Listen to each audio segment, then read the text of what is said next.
Hello everyone, welcome back to Streed's Guide to Fraggle Rock. Today I'm reviewing Season 3, Episode 4, Blanket of Snow, Blanket of Woe. This episode starts out with Doc preparing to play Fling and Fetch with Sprocket as promised, until Miss Ardath suddenly calls and reminds him of his duty to turn in an advertising copy. Naturally, Doc's quite dismayed by this, as he hasn't come up with anything yet. Meanwhile on the rock, Moki isn't in the mood for knitting, and poor Lanford's been stricken with the cold since she forgot to wrap him up last night. Red then returns, grumbling with a crook ankle, because Moki also forgot to prepare her skates, and Moki's overwhelmed with guilt. Boober suddenly arrives, and he mentions a doozer stick consomme, reminding Moki that she's forgotten yet another thing, but something far more vital. First big snowfall always means that the tarpaulin! The tarpaulin? Yes, I promised to knit a tarpaulin for Madame Trash Heap before the first big snowfall, and oh no, what will she think of me? I just hope she's okay. Excuse me. Huh? Don't worry about the radishes then. I suppose I can always make a nice bouillabaisse. In the garden, Junior's experiencing some difficulty pulling out frozen radishes. His ma comes out and ostensibly tells him to shut the fuck up. She also mentions that her mother's name was Esmeralda, exclaiming, "May she shed in peace." I'm assuming shedding is either a colloquialism for Gorgic death, or she's literally shedding, signifying the Anand of death. Moki enters the garden, and unfortunately she's too late. The trash heap is frozen, and Philo and Gunge are heartbroken, singing a mournful song about the freezing of Madame Heap. And then she was cool. And then came the frost on this poor frozen fool. The snowdrop got piled from my head to my toes. Remember? Under that blanket our loving and snow. This blanket of snow's a blanket of woe. What did I say? Where did she go? Marjorie! This cold in my heart keeps poisoning me so. This blanket of snow's a blanket of woe.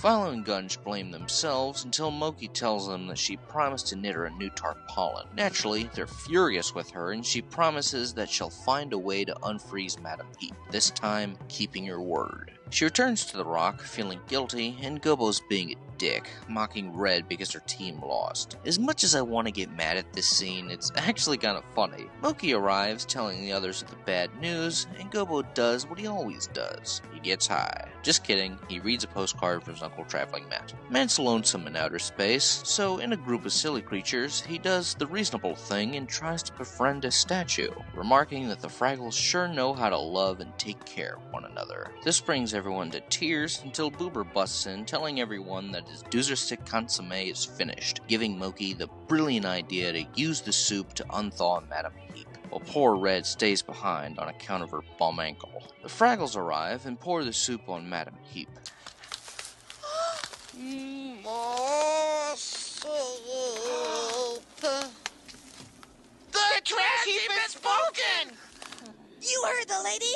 Let's get cooking. Yeah! The others head back to the rock, while Moki and Gobo overhear the Gorgs are making a large Goomba soup, prompting them to follow behind. We see the Gorgs prepare for the soup, and Ma discovers that Junior accidentally grabbed greaseberry seeds, which apparently makes soup taste horrible. This gives Moki the brilliant idea to spoil the soup, so they dump it on Madame Heap. Junior throws them out, and the Fraggles go after them. Meanwhile, Ma and Junior sing a delightful song about Goomba soup. A good time candy had my own in the good time Goomba soup. It'll wash your socks till you tear one. The good time Goomba soup. The soup that laughs and pops and tears is the old time Goomba soup. It'll pin your ears till you get 3 cheers. It's a good time Goomba soup. This is both my favorite song and favorite scene in the episode. It's so wholesome and sweet to see Junior and his mother sing while cooking food. Moki and Gobo return with the seeds, and Moki spots the Fraggle salt shakers, devising a perfect plot to spoil the soup. We return to the workshop, and Sprocket is annoying Doc, and he comes up with a few new slogans for the Captain's Inn. The resort for winter sport. Ah, no, that's an exaggeration. Put the boots to winter at the Captain's Inn. No, that's too violent. Oh, not now, Sprocket. I promised this to Ms. R. That, and a promise is a promise. Yes, but I promised her first. When the snow's in your face and the wind's at your back, try the captain's inn for a place to relax. You didn't like it either, eh? Personally, I thought the resort for winter sport was quite a good one. It's catchy, it's short, should have been the one. Moki and Gobo have somehow managed to climb up the table without being detected, and Gobo attempts to hijack this episode with Moki telling him in more polite terms to fuck off. Ma grabs Moki and she drops the seeds into the soup. The Fraggles flee and Junior tries the soup, reacting like me if I were forced to drink Prime. Ma! That's horrible! Can you say that? Pa, you come down here! Coming, sweetiekins. Well, it is! Pa tries the soup himself and loves it. He mentions it containing greaseberry seeds, and Ma instructs Junior to toss it. He slides around on the ice for a bit until he spills it on the trash heap. She still isn't moving, however, and everyone worries that this may be the end for Madam Heap. Although it was literally stated and the trash heap doesn't live here anymore, that killing a trash heap is about as easy as killing the freak. Whatever the case, she's alive. Oh, now that's what I call Goomba. Greaseberry seeds, right? Delicious. Madam Heap, it was all my fault, and I'm really, really sorry. I promised to knit you that tarpaulin, and, well, I didn't. But from now on, I promise to keep all my promises. Oh, just keep bringing me soups like these last two little Fraggles, and all is forgiven. Boober arrives with more soup, and the Fraggles celebrate the trash heap's revival. We return to the workshop, and Miss Ardath apparently loved the new slogan Doc's come up with. And now it's time for fling and fetch. Oh, hello. Oh, Ms. Ardath. You're looking for a fourth person to play a game of bridge?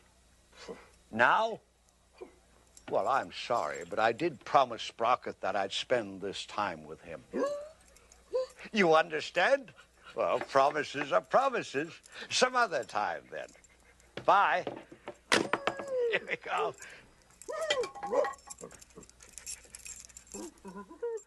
This isn't exactly what I'd call a bad episode per se, but it's definitely one of the less memorable, more middling entries. It's a fine episode to turn on when you've got nothing to do on a crisp winter evening with a nice hot meal, but other than that, it's the very epitome of skippable. On to the positives, the songs here are great. Blanket of Snow, Blanket of Woe is a nice, slow country tune, and Good Time Gooba Soup just radiates warmth and familial joy. Out of the two, this one's definitely my favorite. I love the snowy atmosphere and set design as well. I don't watch this one often, but whenever I do feel the inclination, I usually watch it when there's snow outside. I also really liked how innovative and determined Moki was to right her wrongs. She even outdoes Gobo, who's usually quite adept at dealing with situations as serious as these. It doesn't really make a whole lot of sense that Philo and Gunge would fear Marjorie's death, though, since it's been firmly established and the trash heap doesn't live here anymore, that it's very difficult to actually kill a trash heap. So the writing here is a bit spotty and ever so minutely contrived for drama's sake. It totally makes sense that Moki would fear Madam Heap thinking badly of her, though. I have no quandary with that, but it's weird that Philo and Gunge, the ones who reasonably know a lot more about her than the others, would automatically assume death from something so insignificant to a being of her durability. Furthermore, my criticisms, while this episode does have a pertinent message about honoring one's promise, the conveyance of this message is very poor. The reason why is because it's clear Moki was far too overstacked with promises to keep.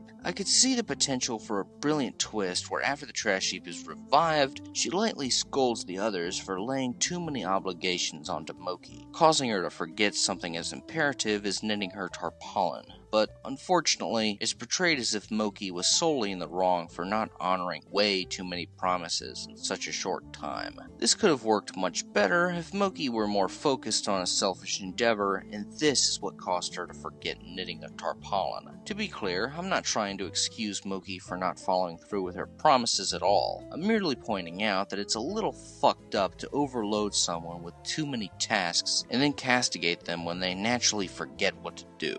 Overall, this was a meandering, poorly written, and mean-spirited episode. While it's not one I rewatch often, it's still watchable at the very least. I do admittedly derive some joy from the snowy atmosphere in the songs, but that's about it. I'm gonna give this one a rather humdrum mushroom. Well guys, that was the review, and I will see you all in one of my favorite episodes.